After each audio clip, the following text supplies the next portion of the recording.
नागपूरमध्ये हिवाळी अधिवेशन सुरू आहे आणि आज नेमकं अधिवेशनात काय काय घडलेलं आहे पाहूया एबीपी माझाचा विशेष शो आजचा अजेंडा कुणाचा झेंडामध्ये राहुल कुलकर्णींसोबत थेट जाऊया नागपूरला।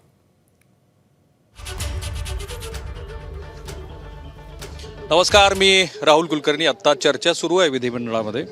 महत्त्वाचा विषय आहे शेतकऱ्यांच्या दृष्टीने, पण बरेचसे विषय टच अँड गो झाले।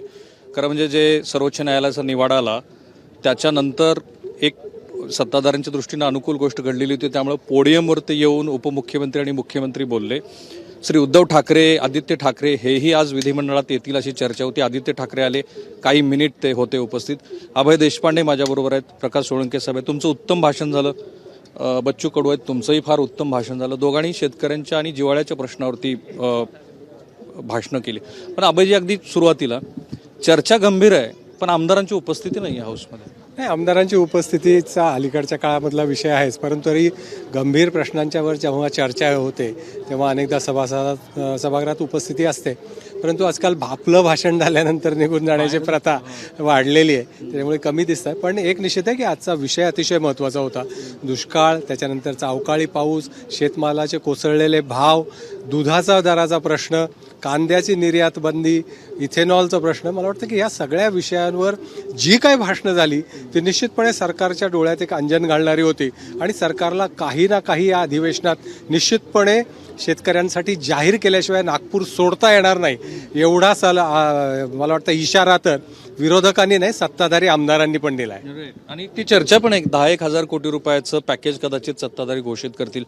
पण एक प्रकारचं बच्चूभाऊ, एक फ्रस्ट्रेशन तुमच्या बोलण्यातून दिसलं। म्हणजे ज्या वेळेला आमदार बोलायला उभा राहतात त्यावेळेला पक्षाची भूमिका काही त्यांना सोडता येत नाही। पक्ष एक अजेंडा सेट करतो। तुमचं असं म्हणणं होतं की ते सोडून जर बोलायचं असेल तर मग खरे प्रश्न, आणि एक असंसदीय शब्द पण तुम्ही वापरला। त्यांना असंसदीय आहे, पण ते भिकार चोटच योजना आहे ना। कसे आहे, 2 रुपये किलो गहू तांदूळ क्विंटलानं लुटायचं, 2 रुपये किलोनं द्यायचं शेतकऱ्याला, त्याचंच धान्य त्याला द्यायचं राशनमधून, आणि एका इकडे लुटायची व्यवस्था करायची, दुसऱ्या इकडे म्हणजे क्विंटलानं लुटायचं आणि किलोनं द्यायचं। तर हे भिकार चोटच योजना आहे। तिकडे बोलता आलं नाही, त्यांनी मागं घेतलं, पण इथं बोलायला काही हरकत नाही। आणि व्यवस्था अशी आहे का अमेरिकेमध्ये असा कायदा आहे का एखादा विधेयक, एखादा कायदा येत असेल आणि तो जर त्याच्या मतदारसंघासाठी किंवा त्याच्या मतदाराच्या गड्याला फास घेत असेल तर त्याच्या विरोधात बोलता येतो, तो पक्षविरोधी नाही होत। इथं पक्षानं खूप बांधून ठेवलं आहे आमदारांना, आणि त्याच्यामुळं जी लोक मागणी आहे त्याला धरून समोर जाता येत नाही। हा पेच आहे, एक तर तिकीट मागावं लागतं। पण मला असं वाटते का आमदारांनी ते भय करायची गरज नाही। तुम्ही लोकांच्या बाजूनं बोलत राहिले का माझ्यासारखा अपक्ष माणूस 4 वेळा निवडून येतं।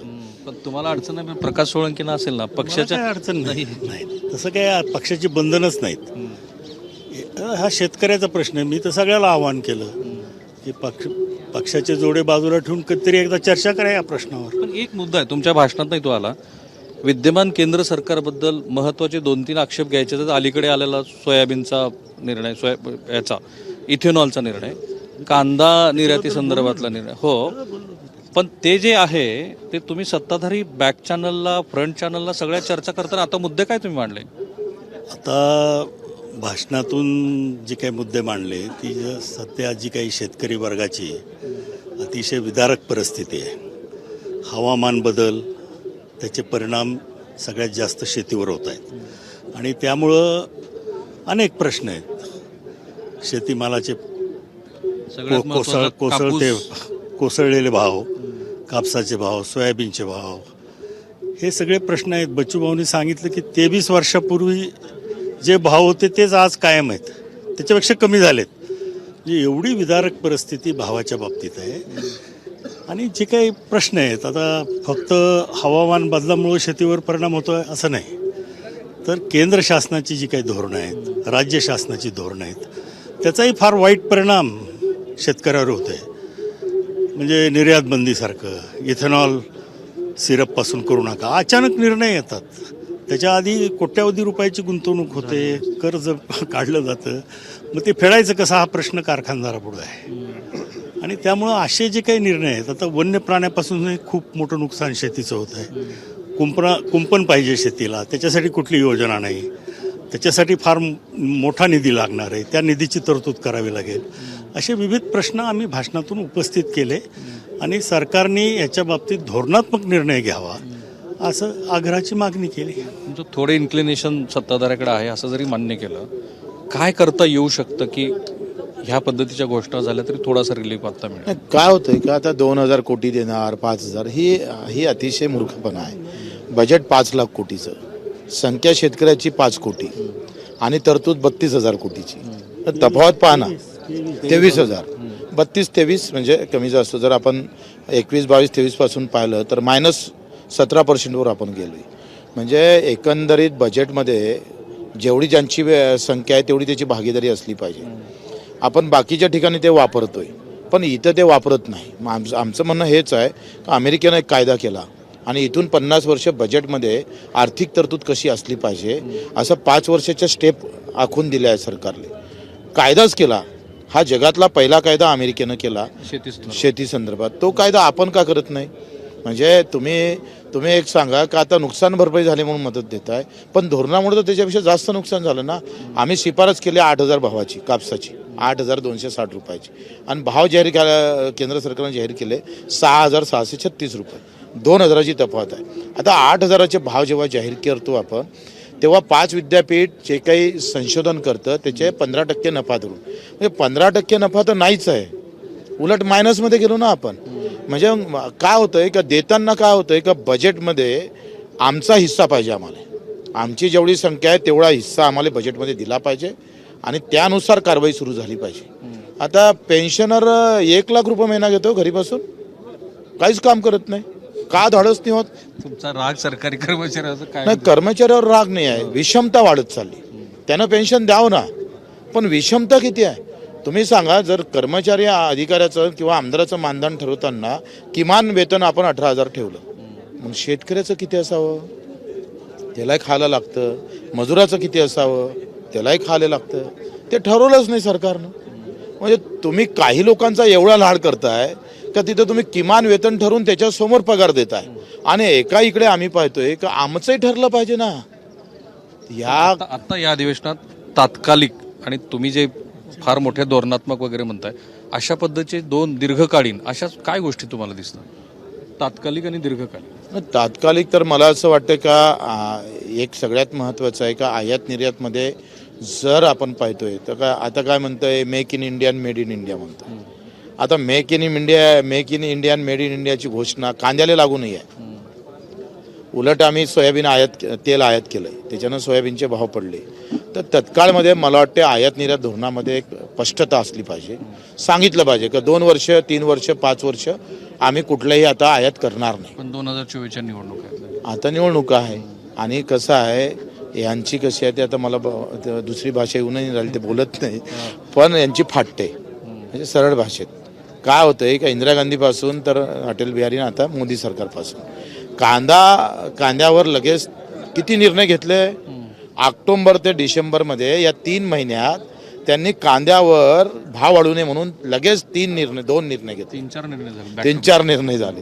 मग तुम्ही भाव वाढू नये याच्यासाठी निर्णय घेता पण भाव स्थिर राहण्यासाठी कुठं निर्णय घेतले? एक मला उदाहरण सांगा का 2,000 रुपये क्विंटल आहे ना, ठीक आहे, ते स्थिर राहण्यासाठी कधी आपण निर्णय घेतो का? ते महात्मा फुले म्हणे ना कसम कलईची औलाद आहे. ते कोणी असू दे, हे कसम कसाई आहे. म्हणजे बोकड कापणारा जेवढे कापत नाही. तुम्ही एवढं भावनिक बोलता, तुमचे ह्या सगळ्यांशी खूप चांगले संबंध आहेत ना. मी त्याचा कधी फिकर करत नाही. मला बाप शेतकरी होती, माझी माय शेतकरी आहे. त्यांना काय सांगत मला बॅकडोरला बॅक चॅनल कसा आहे प्रश्न असा आहे काय ह्यांची सगळ्यांची घबरावत आहे. हे कर्मचारी अधिकाऱ्याला घबरावतात.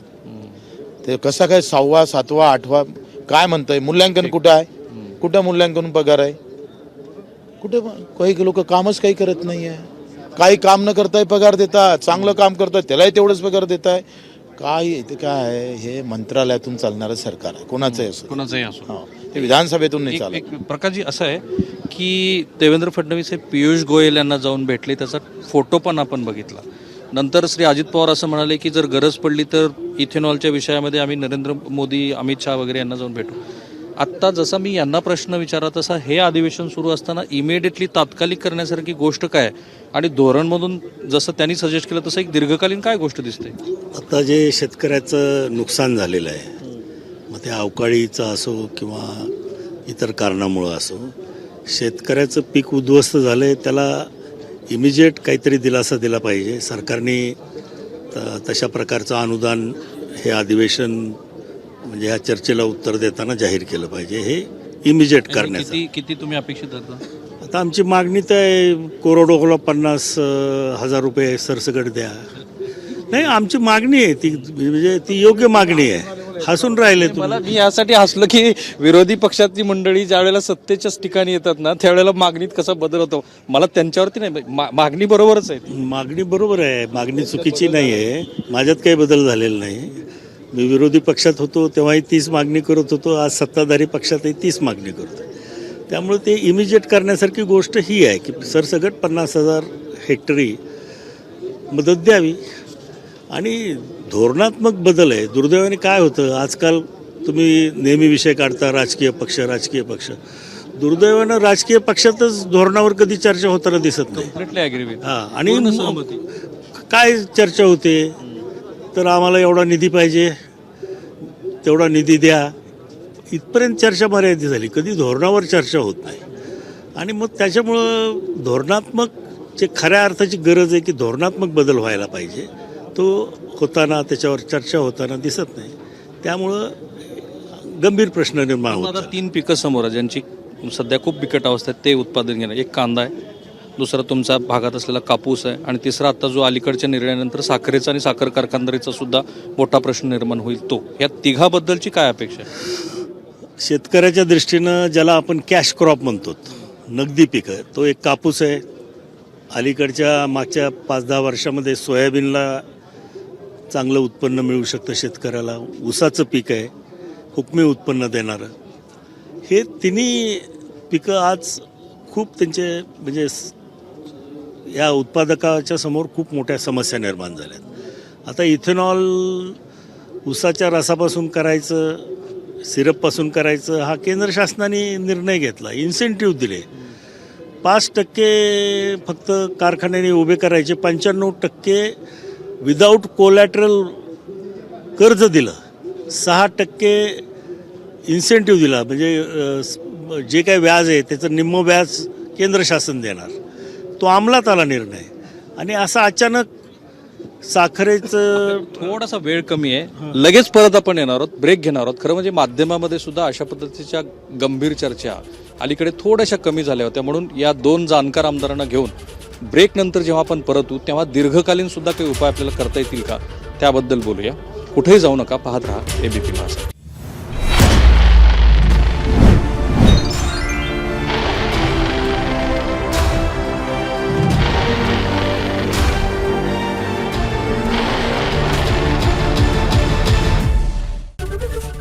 एबीपी माझा, उघडा डोळे बघा नीट.